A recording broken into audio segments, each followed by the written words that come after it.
The Photo and Film Expo is the largest of its kind in Africa and keeps growing in numbers every year. We attended the expo and asked key people in the industry about cell phone photography versus professional photography. Cell phones have taken over a huge segment of the digital camera market, especially in the compact ranges and bridge camera ranges, your more household type cameras. And in that, a lot of the companies have stopped producing those cameras because it's not really being sold. So that moves the facet of photography over into a more usable camera for working photographers, and we have pretty much gone over into a more professional market with the type of camera that we've got out today. But in saying that too, we also notice that the younger generation aren't camera-wise, they're more cell phone-wise.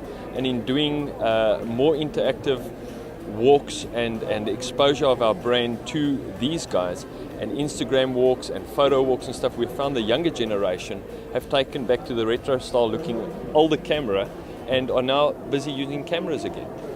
I think that there is a gap. And I think that there's always going to be someone who's trying to go a cheaper route and use their phone, but I think it's a starting point. And I think the guys who are really serious about things will end up upgrading and looking at how they can benefit their work. And so it's a progression. But I think that it's a good way to start. And I think that a lot of people are doing that and continually are going to use cheaper items to do it. And there's nothing wrong with that, because when you look at platforms like YouTube, you don't need the high resolution, you don't need that full broadcast, you don't need any of that. So yes, I would say that to a degree journalism can be done in a different way, but at the end of the day, professionalism is professionalism. You have to look at going pro if you want to be pro. You can't just grab a handycam or a cell phone and run around and call yourself a professional. It just doesn't work. I see a synergy between the two.